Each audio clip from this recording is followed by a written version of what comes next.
regresamos una vez más, otro programa más, el sexto creo. Así es. Hola Rigo, ¿qué tal? ¿Cómo estás? Muy bien, Paulo. Buenos días para quienes nos ven. El día de hoy tenemos una invitada, compañera y colega de la Maestría en Desarrollo Económico Local, la licenciada Elizabeth Suárez Lerma. Elizabeth, bienvenida. Gracias, Rigo y Paulo, por la invitación. Por favor, platícanos un poquito acerca de ti. Soy Elizabeth Suárez Lerma, soy originaria de Sinaloa. Llegué aquí a Tepic a estudiar la licenciatura en informática. Terminé en el 2020 y para 2021 ya me encontraba como aspirante y ahora ya maestrando en Desarrollo Económico Local.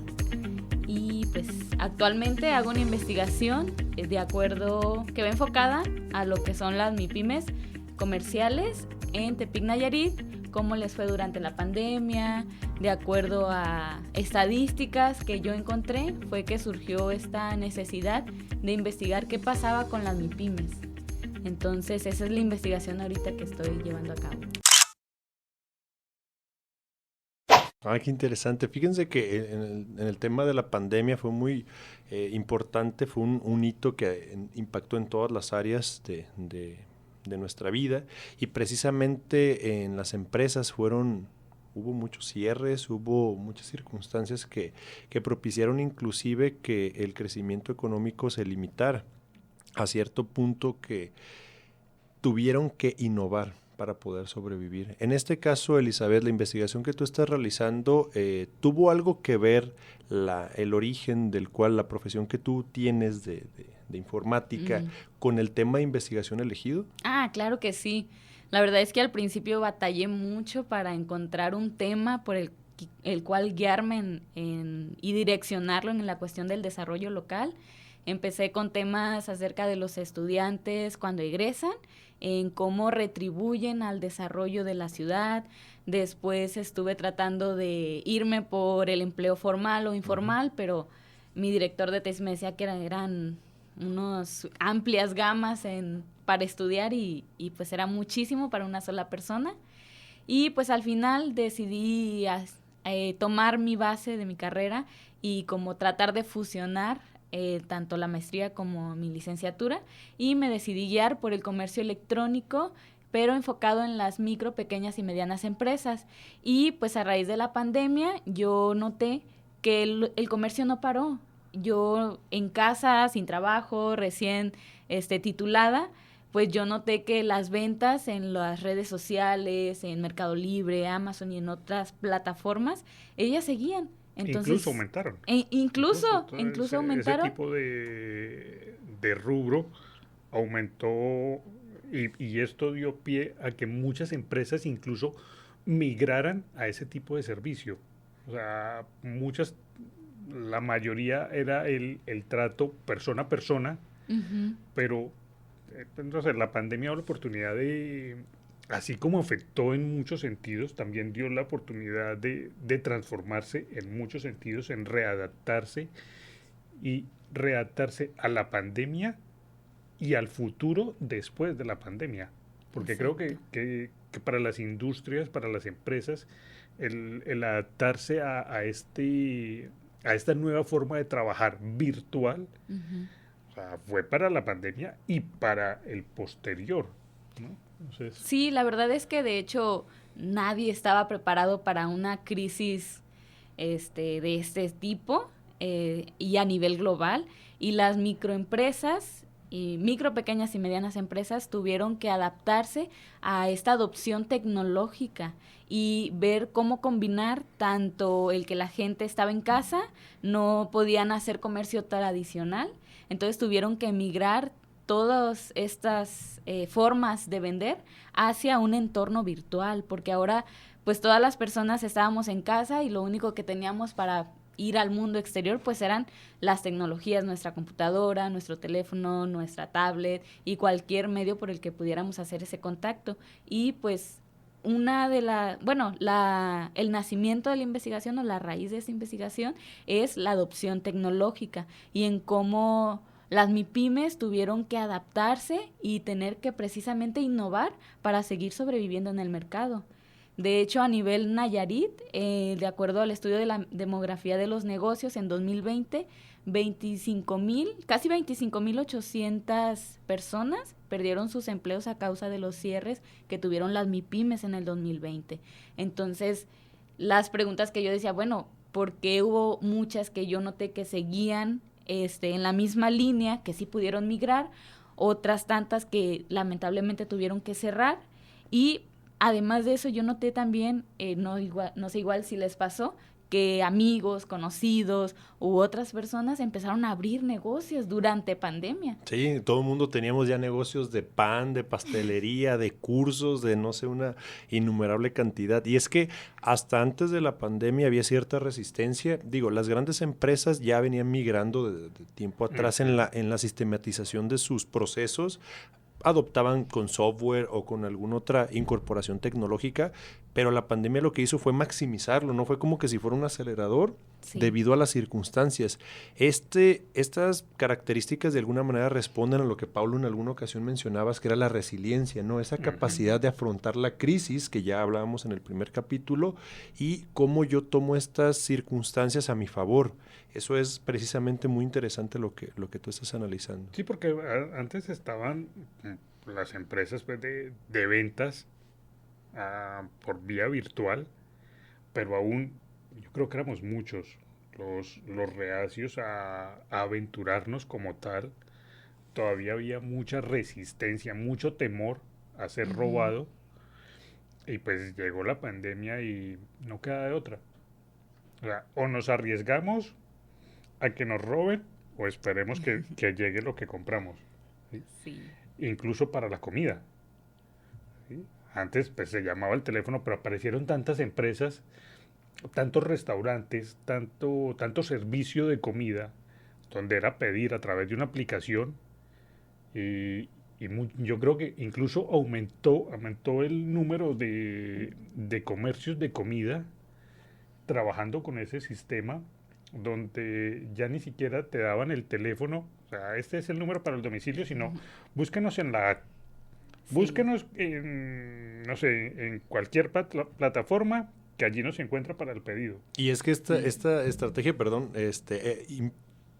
es importante porque adoptaron lo que se denominó las cocinas fantasmas, ¿no? Tú abres un negocio de comida en el cual a lo mejor ni siquiera hay un establecimiento como antes existiría, pero sí brindas los servicios que tienen allí. Sí.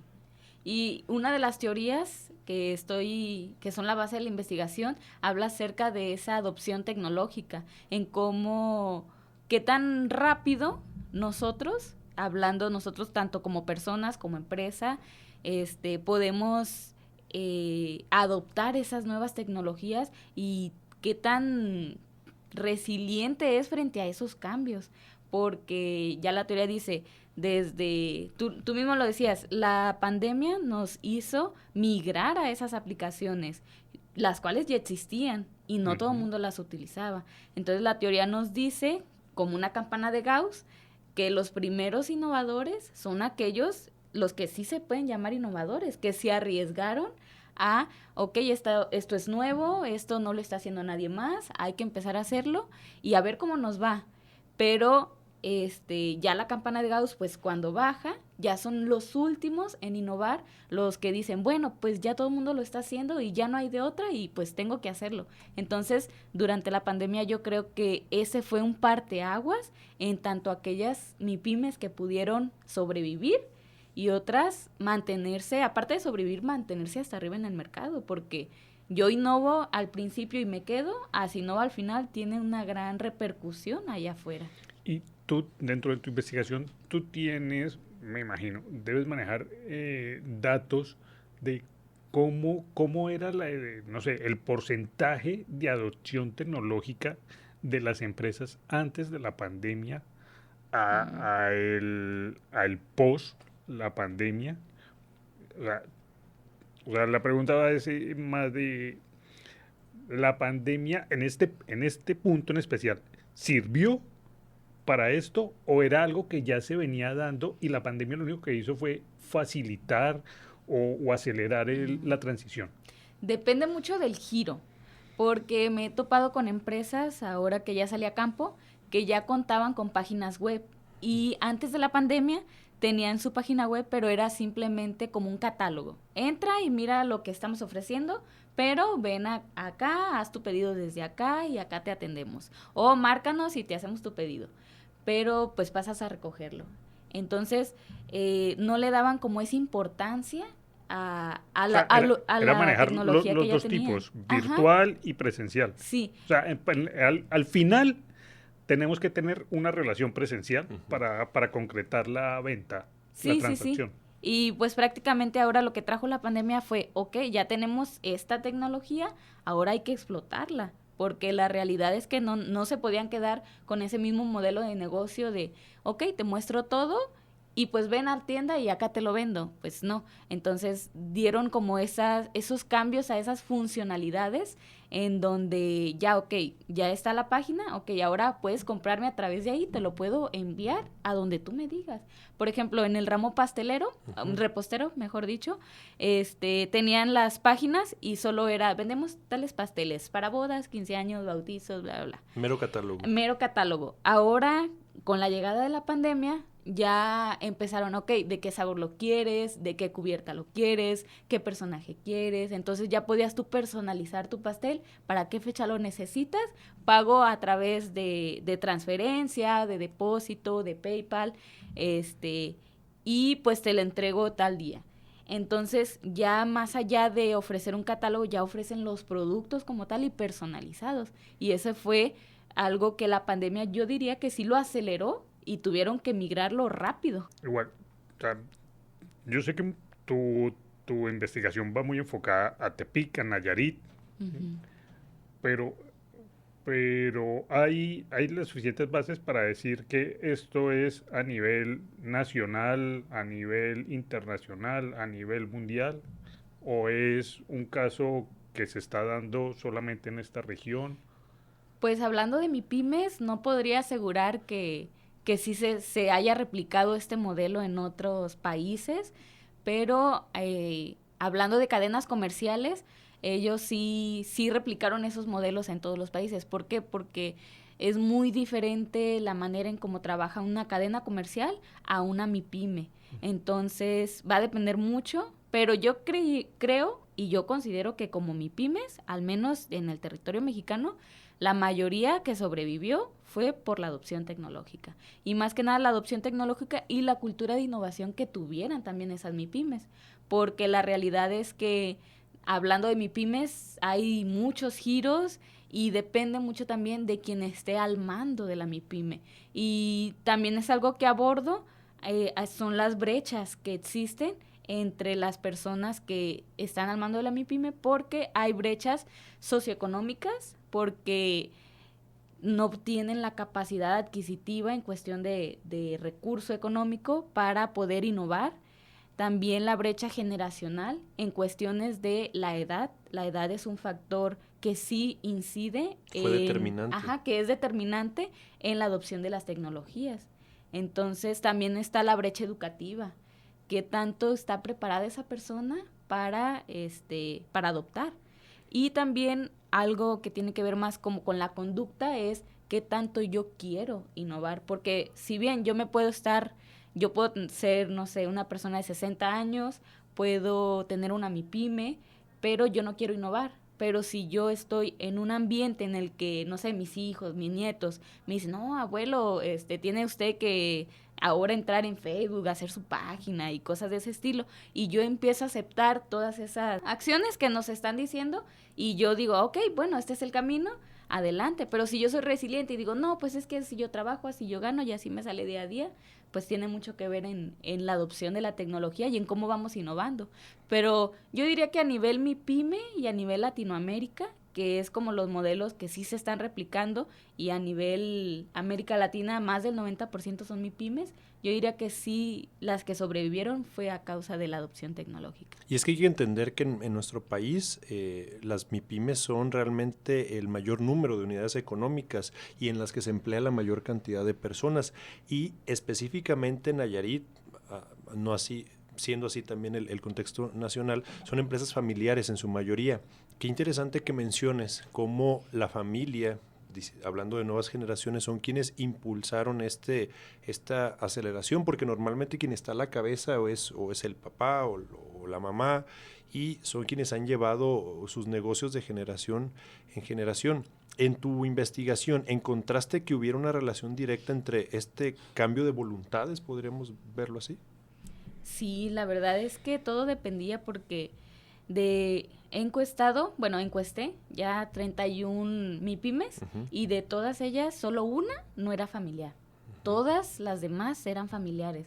Entonces yo creo que sí es un factor determinante la familia en estas cuestiones de las MIPYMES. Sí. Bueno, perdón, tú has nombrado dos elementos que me llaman mucho la atención, que me parecen muy importantes. Uno de ellos es la innovación, que es un elemento muy importante dentro del desarrollo económico. Nosotros que hemos hablado de actores, de elementos, de territorio y todo eso, la innovación es uno de los elementos que hay que tener en cuenta en el desarrollo económico.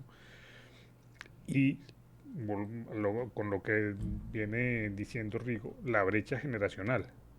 O sea, sí fue importante una tecnología que es manejada en su mayoría, por los jóvenes, sí fue importante en este momento. Porque entonces, yendo a lo de los negocios familiares, que en su momento era el padre de familia, el que tomaba la decisión sin preguntar. ¿Sí? En este momento, en esta época, ya es el joven, el hijo, los hijos, diciéndole a los papás, diciéndole a la familia, parándose ante el abuelo, a decirle, abuelo, tenemos que migrar a esta forma, tenemos que adaptarnos. Eso fue importante en este momento. Sí, claro. Igual es importante, creo importante también precisar que cuando estamos hablando de innovación, no solamente hablamos de tecnología, innovación de acuerdo a los teóricos es también cambiar a nivel operativo de la empresa, remodelar la empresa, ampliarse, tener inversiones, tener visión a largo plazo y todos los cambios que se lleven dentro de una organización, de una MIPYME, todo eso cuenta como innovación y muchas veces nos notamos o vemos que las personas entre mayor edad pues son más cerrados a todos los cambios en todos los ámbitos. Y es que los procesos es algo que en las empresas familiares poco movimiento tenía. Y si alguna ventaja tiene la adopción de cualquier sistema en alguna empresa, es que te permite optimizar los procesos. En particular con la pandemia, quedó claro que es posible, faltaba voluntades. Exacto. Pero ahora la pregunta es, ¿qué acciones se llevaron a cabo tanto por parte de los actores como por parte actores sociales como de los actores políticos para poder fomentar? Porque mucho tiempo había esa expectativa y todo el mundo trataba de innovar de una forma u otra. Yo recuerdo que hubo algunos ejercicios por parte de los gobiernos municipales, al menos aquí en Tepic, donde inclusive se integraron catálogos, ¿verdad?, de redes de pequeñas empresas para poder pues que se pudieran ayudar, y a raíz de ahí es que se generó una dinámica en redes sociales, particularmente en esta red social famosa de Mark Zuckerberg, donde ya hay grupos que hasta hoy en día ahí es donde tienen su colocación de productos. O sea, políticas de gobierno enfocadas a fomentar este tipo de trabajo, sí, este tipo de transición. Sí, sí. Lo que pasa es que en esa transición tecnológica muchos no sabían ni cómo ni tenían el recurso. Entonces, este programa que en su momento funcionó, lo que pasa que integró muchos negocios que se registraron, tú accedías a esta plataforma vía esta red social y podías acceder a sus servicios. Fue una forma de aperturar. No es que no existieran antes, solo que las personas no tenían conocimiento. Sí, no, pero igual estaban las políticas de gobierno se adecuaron a eso. A nivel local al menos sí. A invitar a la población a mirar estas nuevas formas de trabajo. Sí. O sea, no se quedaron solamente en el papel de quédense en su casa, compren tapabocas, sino igual mostrarles diferentes oportunidades de trabajo. Un sentido. Oh, qué bien. Así es. Y este elemento también destaca porque una de las mayores limitaciones para las MIPYMES y cualquier empresa en México en particular son las limitaciones reglamentarias. Hay un exceso, y eso es otro tema, pero hay un exceso de burocracia para crear tu empresa, para mantenerla. Primeramente, tú vas y registras una empresa aquí en México y es una serie de trámites, vas al ayuntamiento, vas a solicitar permiso aquí, permiso acá, que ocupas de protección civil, que ocupas de darte ante el SAT. Y tú mencionabas el aspecto de la educación. Muchas personas que tienen todo el ímpetu, pues a veces eso los viene a limitar. Y segundo punto, ya que estás en el medio, pues hay cuestiones fiscales que si no las acatas, pues puedes ser acreedor a una sanción.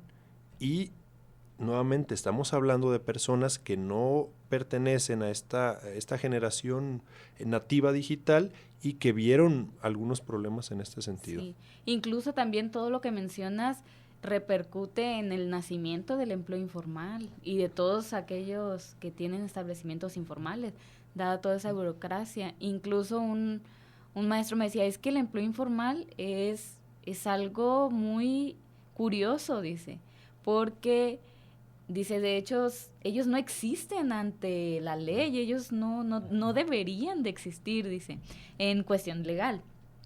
Pero dice, lo curioso es que ellos ahí siguen y son personas que quieren salir adelante, personas que buscan un sustento diario, son personas trabajadoras, honestas y desde muchas, y él hasta me decía, yo podría afirmar que son personas que vienen desde la ciudad de Tepic, que son de colonias marginadas, dice. Entonces, ¿por qué no les damos todas esas facilidades para que se formalicen y puedan acceder a todos los beneficios que puedan tener? Por ejemplo, ahora que salí a campo con las MIPYMES, una empresa fue la única que me dijo que fue acreedora a un beneficio, un subsidio económico por parte del gobierno, y todas las demás no, porque no sabían, no se enteraron. Y a las que fui eran empresas formales. Entonces, desde ahí algo está pasando, que no todos pudieron acceder, ni siquiera sabían. Entonces, algo está pasando con nuestro gobierno que nos está limitando de alguna manera a las MIPYMES. Hablábamos del problema de la burocracia, pero eso es Latinoamérica. La burocracia es Latinoamérica. Y efectivamente la burocracia es la que ayuda a fomentar el trabajo informal. Y estaba pensando es que yo soy muy crítico de las teorías del desarrollo que se trabajan para América Latina, ¿sí? Porque la mayoría son adaptaciones de teorías europeas. De otros modelos. Sí.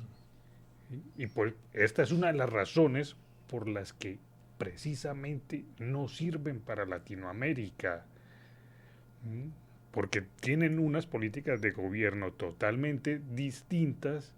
De pronto no se ven estos problemas y en América es distinto. En América se necesita una teoría que hable de la burocracia, ¿sí? Que diga es que el empleo irregular, la empresa irregular, se crea por culpa de la burocracia. Necesitamos una teoría que hable de eso, que se adapte a ese sistema, más no adaptar una teoría europea donde estos problemas son totalmente distintos. Aunque te diré que en el caso europeo, Max Weber, a principios del siglo pasado, ya advertía los peligros del exceso de burocracia. Él precisamente plantea que en cualquier organización compleja se tiende a la oligarquización. ¿Qué es esto? Que las decisiones se tomen por solo unos poquitos, y aplica para cualquier tipo de sistema. Pero me recuerda, en ese mismo contexto, en México, ¿qué presidente estaba? Estaba Porfirio Díaz. ¿Cuál era el lema? Elizabeth, seguramente lo recordaremos, que decía Porfirio Díaz: poca política, mucha administración. ¿Qué quiere decir esto? Pues que él buscaba la eficiencia por sobre el dogmatismo, ¿verdad?, que existía. Y esto permitió, a pesar de las consecuencias negativas sociales, pero permitió que la industria en México se desarrollara. No, pero es que igual, la burocracia existe en todo el mundo. En cualquier parte del mundo. Tampoco vamos a decir que estás en Europa, vas a solicitar un permiso de trabajo, un permiso para abrir una empresa y te lo dan inmediatamente. No, igual, o sea, burocracia hay en toda parte. Pero hay muchos casos o sea, está la burocracia que te sirve, ¿sí? Entonces, un caso en España, si estás, no sé, en Barcelona, ¿sí? Vas a solicitar una ayuda para abrir una empresa. Está la burocracia que te dice, solicite una solicite ayuda a la Comunitat Valenciana. Luego, vaya, eso es con el círculo más pequeño, ¿no? O sea, la comunidad. Luego es con la comunidad de Barcelona. Luego con el gobierno español. Luego pase a solicitar una ayuda con el gobierno con la Comunidad Económica Europea. Es burocracia, pero estás buscando algo que te va a ayudar, que te va a servir.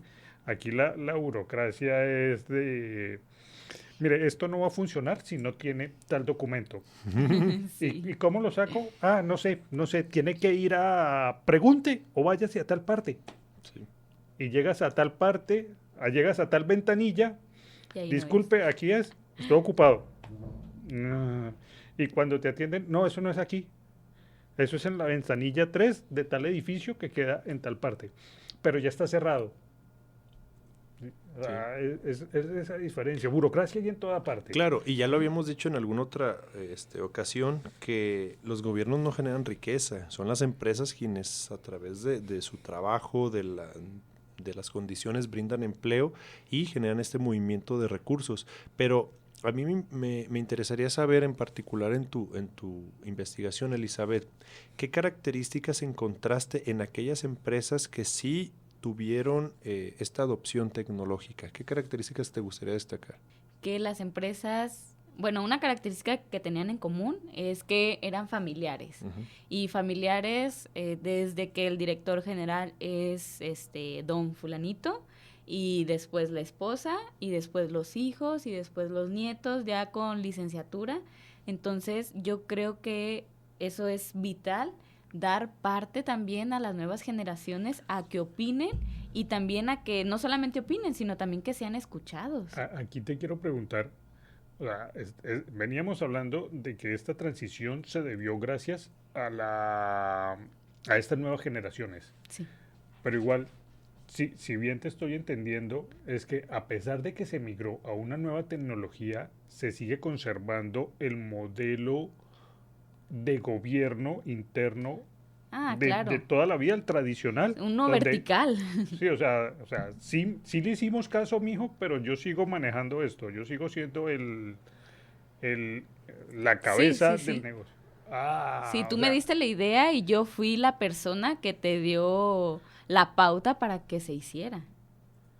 O sea, no es empezamos nosotros a trabajar para ti, hijo, sino que gracias, mijo, usted me ayudó, pero usted sigue trabajando para mí. Y fíjense, no quisiera ser ave de mal agüero, pero precisamente es importante destacar a los teóricos. Robert Michels planteaba precisamente con esos estudios de Max Weber de la oligarquización que las élites políticas, él lo basó en esos elementos, pero se puede aplicar a cualquier organización, que si no se perpetuaba en la siguiente generación un sistema, corría el riesgo de perderse. Entonces, ahorita estamos identificando muy a tiempo de que no se está incorporando estas nuevas generaciones dentro del negocio.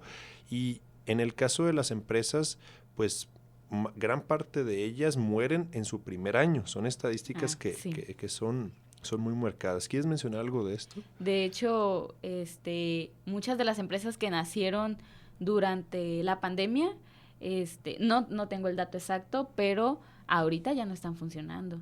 Y me topé, al menos de donde saqué la información para sacar mi muestra, que fue el DNUE, muchas de ellas ya no estaban. Entonces, ya cuando salí a campo y iba, no sé, a tal lugar, y me topaba con que ya no estaba esa empresa. Entonces es curioso cómo también lo que funcionó en un momento, y es lo que hablamos ahorita de los modelos, no se pudieron, a lo mejor sí funcionaron durante pandemia, pero ya cuando volvimos a esta nueva normalidad como híbrida, ya no les funcionó el modelo. Entonces, mi teoría es que no se adaptaron de nuevo y pues tuvieron que cerrar nuevamente.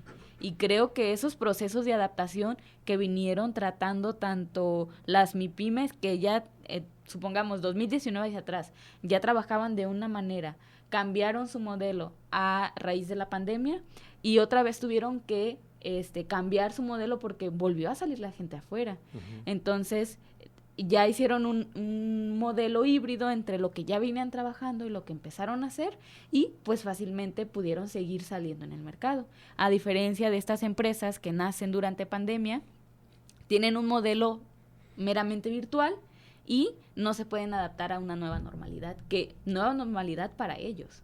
Entonces, esa es una de mis teorías de por qué no, o por qué tantas, bueno, le llama INEGI muertes de negocios. Sí, y es una triste realidad en México, y cómo también el enfoque político influye bastante, ya lo destacaban ustedes. Yo recuerdo bien, sin hacer comparaciones, que en gobiernos federales anteriores inclusive había proyectos muy conocidos para propiciar la generación de empresas.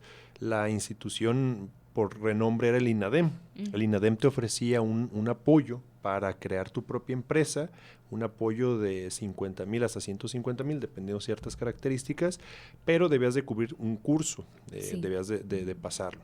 En la visión actual, pareciera como que ahorita no hay un mecanismo formal más allá de las tandas que en su momento fueron del bienestar, ¿verdad? Sí. ¿Alguno de estos personas de tu muestra han recibido algún tipo de apoyo, ya ni siquiera alguna asesoría, pero algún tipo de apoyo que les permita seguir subsistiendo? No, ninguna. El único apoyo, al menos durante pandemia, que se les brindó por parte del gobierno, bueno, desconozco si fue municipal o federal, uh-huh, fue capacitaciones en torno a las nuevas medidas higiénicas, en cómo debían trabajar, tratar a la gente, las marcas en el piso, el tapetito, la temperatura y todas esas cuestiones, y qué hacer en caso de que alguien en la empresa pues saliera con COVID-19. Entonces, ¿cómo se trataba todo eso? Y hasta ahí. Todas me han dicho que fue lo único que recibieron de parte de gobierno. Bien. Y aquí es importante que destaquemos entonces cuál es la visión que tenemos o cuál es nuestra visión de desarrollo con las empresas que queremos obtener. ¿Qué tipo de mercado queremos acceder? Por ejemplo, si nos vamos a la región sur de Nayarit, pues tenemos el complejo de Bahía de Banderas, sí, donde toda la capacitación está enfocada hacia el servicio y la atención al cliente, buscando atraer a ese cliente internacional que tiene ciertos criterios que bien son importantes, pero en el caso de las empresas, digamos, más centradas a una economía más local, uh-huh, pues la pregunta sería, ¿están considerando o están tomando en cuenta el aspecto del potencial que tienen al interior? Es decir, ¿ven su cliente externo? ¿Ven qué se puede explotar? ¿O solamente estamos reproduciendo modelos? El analizar la vocación. El analizar la vocación, sí. Porque precisamente, pues Bahía Banderas, todas estas regiones, pues la vocación es turística, sí, y es lo que explotan. Sí. Y a eso iba mi pregunta. O sea, tú has notado, has analizado, encuestado empresas de todo tipo de rubro. Sí, sí. Pero has podido notar la vocación que se dé para esta zona, para este municipio, o es muy difícil dictaminarla, uh-huh, porque es lo que la familia sabe hacer, lo que alguien dijo, lo que alguien vio que está funcionando en tal parte, sí, repliquémoslo. O sea, no hay una vocación como tal para explotar. Yo creo que es difícil precisar la vocación que hay en Tepic, porque la verdad es que es en cuestión de MIPYMES, y solamente cerrándolo a lo comercial, son muy diversas. Hay muchísimas formas de clasificarlas, y desde hasta de al por mayor, al por menor, si se dedican no sé, a lo agropecuario, pero sigue siendo comercial, a la repostería, a la venta de equipos tecnológicos, entonces es muy diverso. Lo que sí podría comentar es que sí está muy acaparado el mercado por las cadenas comerciales, Oxxos, kioscos, farmacias similares, y otro tipo de farmacias que también, Farmacia Guadalajara, O sea, el están, sector servicios ajá, el solamente. sector servicios está ahí y bueno, va a escuchar, pero se está comiendo todo el mercado que debe de ser de los nayaritas, Sí. porque al menos yo, yo no sabía que, por ejemplo, farmacias similares ni siquiera es de México, es de una fundación de Estados Unidos y es de una fundación que es, no sé cómo se diga, pero es religiosa. Ujú. Y yo dije, ¿cómo? Y hasta que fui a un consultorio de un similar y vi la imagen de Jesucristo y dije yo, ah, caray, pues sí está extraño que tanto desde lo internacional nos están, se podría decir, invadiendo y comiéndonos nuestro mercado. Entonces, ¿qué nos falta hacer tanto como personas, como entidades, comunidades económicas, pero sobre todo también como gobierno, como Estado? ¿Qué tanto quiero yo potencializar el desarrollo en estas MIPYMES y qué les tengo que dar yo para que ellas puedan evolucionar y adaptarse y ser resilientes ante cualquier cambio? Y aquí la importancia de la capacitación, ya destacabas tú el tema Ujú. de la educación. La capacitación para el trabajo aquí, al menos en el caso del estado de Nayarit, está limitado a algunos cursos de formación. En el caso de algunas actividades, carpintería, Ah, sí. electricidad, reparación de aires acondicionados. Pero yo siempre me he preguntado si es que este tipo de ofertas están respondiendo a las necesidades del mercado o a qué están respondiendo, porque si Ujú. bien he sido incluso asistente de estos Sí. importantes cursos, ¿qué es lo que queremos? ¿Queremos que se generen pequeños empleadores o queremos que se generen grandes empresas que de verdad potencien el desarrollo? Porque Ujú. pareciera ser que estamos nada más fomentando que las personas tengan sus pequeños servicios, que es muy respetable, pero las grandes corporaciones se las dejamos a lo internacional, ¿verdad? Que vengan Sí. grandes cadenas como ahorita la acabas de mencionar, que vengan armadoras alemanas a Ujú. a ofrecer aquí trabajo o de Asia, qué sé yo, y a nosotros quedar como en un segundo término. Entonces la calidad de vida que ya hemos mencionado en otras ocasiones debe ser un elemento importante para considerar en la dinámica del desarrollo. ¿Qué es lo que quiero para mi población? ¿Cómo voy a desarrollarla? ¿Y qué condiciones les voy a brindar? Ujú. Y que estoy en capacidad de solventar. Ujú. Porque es que muchas de estas empresas internacionales llegan, pues porque está la oportunidad. Claro. Sí. Y es válido. Los locales no están atendiendo eso y yo sí, pues, le entro y Claro. ya. Sí. ¿Sí? O sea, tampoco pues, es culpa de la empresa. No, no, Es no. que es una oportunidad que se está dando Sí. y muchas veces ni tiene competencia. Ujú. Exacto. Entonces, más bien es eso, o sea, como que prepararnos está llegando tal empresa, está tomando este mercado, pues miremos a ver qué podemos hacer nosotros como locales dentro de nuestras capacidades para intentar ser competencia a esta empresa. Yo creo que esa propaganda de apoya lo local, eso es en toda parte del mundo. Sí. Y todo el mundo lo va a apoyar.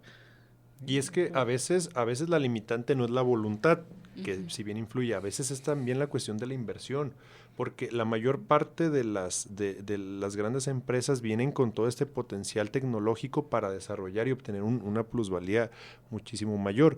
El caso de los agricultores. Nayarit, además de ser turístico, también tiene un potencial agrícola, principalmente en la costa norte, pero ¿qué se ocupa para eficientar el campo actualmente? Bueno, se está introduciendo, por ejemplo, los drones, el uso Ujú. del drones, tanto para identificar la calidad de la hoja, si es que ocupa agua, si es que ocupa algún otro producto aditivo perdón, para agregar. aquí te pregunto, ¿se está aplicando eso A nivel Nayarit, ¿que estás hablando del caso Nayarit? Así es. No, O a estoy hablando de nivel Nayarit. Hay, no. hay empresas que ya se están dedicando precisamente a Ok. potenciarlo. El problema es eso, es muy caro. La Sí. adquisición de estos equipos al día de hoy es muy caro. Para un agricultor promedio no puedes accederlo. Esas empresas pues lo que están haciendo pues es tratando de servitizar el producto para Sí. hacerlo más accesible. Pero entonces, nuevamente, y no es que tenga yo un conflicto con la parte política, pero es más bien una interrogante. ¿Qué estamos haciendo, qué están haciendo esas autoridades para promover las potencialidades de nuestro estado? ¿A través de qué? Si estoy apoyando en capacitación o si estoy promoviendo que estas tecnologías tengan fácil acceso, Sí. porque si no, quedan lejos de estas personas que a lo mejor ni siquiera las conocían, pero que nos permitieran hacer más eficiente y migrar a lo que mundialmente se le conoce como la industria incluso 4.0. Sí, pues es que igual, o sea, igual volvemos otra vez a la burocracia, las políticas, donde la ayuda, los dineros se van para tomar otros rumbos en vez de de invertir en este tipo de procesos, en este tipo de tecnologías, en capacitación al local. Sí, aquí se gasta más en reparar una carretera para los 6 meses, volverla a abrir y volver a hacer un pequeño cambio que es En necesario. reparar socavones que se hacen. Sí, un mundo de cosas locas. Y es eso, o sea, es como invertir en esa capacitación, en hacer, en invertir a largo plazo, Ujú. ¿sí? Para un futuro, en cierta forma, lejano, pero pues es lo que va a llegar, o sea, en el momento, sigamos con lo que tenemos, pero preparémonos para Para lo ese que viene. futuro. Ujú. Ujú. Y también la interrogante sería entonces, esos actores privados, que es la empresa, así como la sociedad civil y el gobierno, forman parte del desarrollo. ¿Qué están haciendo esos actores privados para organizarse y obtener mayores beneficios? En el caso de tu investigación, ¿identificaste o lograste identificar algún tipo de asociatividad? Es decir, ¿pertenecen a algún gremio, alguna organización para que sea más sencillo solicitar algún tipo de apoyo? No, por parte de la investigación que estoy llevando a cabo, no pregunté nada Ujú, acerca de eso. Igual también llevé a cabo entrevistas, igual ujú, tampoco pregunté acerca de eso, pero no lo creo, la verdad, porque son muy competitivas las empresas allá afuera. ujú, Este, encuesté varias acerca de, no sé cómo se diga, pero venden pinturas ujú. para casa, Ujú. negocios y así. Y la competitividad es mucha. Entonces me contaba Perdón, y una eso que, encargada. que la mayoría de las empresas de este tipo son cadenas, ¿no? Sí, sí, sí, sí. Y decían, no, pues es que estamos contra Comex, por ejemplo. Y nuestro plus es que no solamente vendemos pintura, vendemos también, nosotros asesoramos en cuestión qué tipo de pared va a pintar, para interior, para exterior, la luz, si hay ventanas, si quiere que sea, no sé, repelente del agua. Entonces ofrecen también toda esa asesoría y yo les comentaba, ok, pero ¿quién les da esas asesorías? Ujú. Entonces ellos las buscan, son independientes.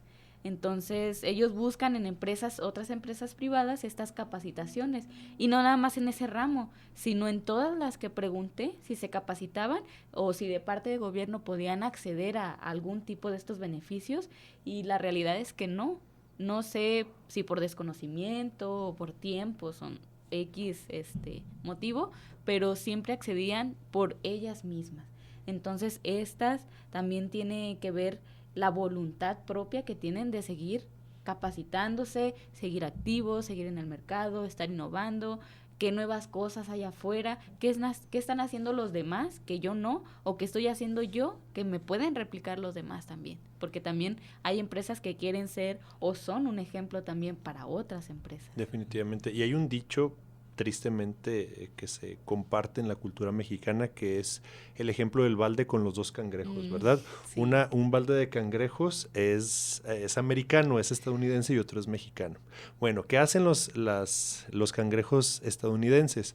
Se ponen uno encima de otro para volcar el balde y todos salir juntos. Pero ¿qué hace el mexicano? Los cangrejos mexicanos, se sube uno encima de otro y el otro lo jala, sube otro y lo vuelve a jalar y lo baja. Y los dichos al final son expresiones del colectivo, de la realidad. Igual, esto me da pauta para hablar de otro elemento muy importante del desarrollo económico, las redes. Sí. Aquí no podemos hablar de redes. Si hablamos de redes, estamos hablando de algo que ya se venía manejando desde antes, pero es muy difícil crear una nueva red que beneficie al desarrollo. O sea, trabajamos con lo que venía antes, pero unirnos, o si de pronto nos unimos es porque hay vínculos familiares o porque hay un interés especial con algunos. De resto, evitamos el resto. O sea, el crear una red social en el tema del desarrollo económico, que es distinto a las redes digitales, es muy difícil en este momento y prácticamente ha sido nulo acá, según lo que tú dices. Tristemente el tiempo ya se nos está acabando, todo lo que es bueno tiene... Mira, justo en la pregunta más interesante. Sí. Así es. ¿Les gustaría hacer algún comentario, Elizabeth, finalmente para despedirnos? Pues iba a responder la pregunta, pero igual... Dale rapidito. Las redes se empiezan a dar como lo local, desde abajo. Y yo noté que al menos ahora saliendo a campo noté que, o no noté, mejor dicho, esas redes sociales dentro de los giros a los que fui, pero a nivel informal sí se dan esas redes. Al menos durante pandemia, las mujeres empezaron a formar grupos de Facebook, de ventas y darle un segundo uso a lo que tenemos guardado en casa. Y al menos desde ahí sí empezaron a surgir estas redes sociales que como mujeres empezaron desde la sororidad, la solidaridad con los demás y que todas vendan. Entonces ahí yo también fue parte de cómo nació esta idea, de que esas redes sí se forman, pero como el desarrollo tiene que surgir desde lo local. Y pues como comentario para las empresas que nos lleguen a escuchar, o empresarios, ábranos las puertas a los universitarios. La verdad es que tenemos mucho que investigar y mucho que sacar de provecho de lo que ustedes ya están haciendo y de cómo ustedes ya están trabajando. Les agradezco a Paulo y a Rigo por la invitación. La verdad es que... A ti por acompañarme. Gracias a ti por aceptar. Y pues no, nada más eso. Muchas gracias. Muchas gracias a ti. Igual, gracias a Antonio, nuestro máster de sonido, como siempre, a Radio UAM. Y gracias, Rigo. Y aquí seguiremos encontrándonos. Así es. Hasta la próxima. Bye.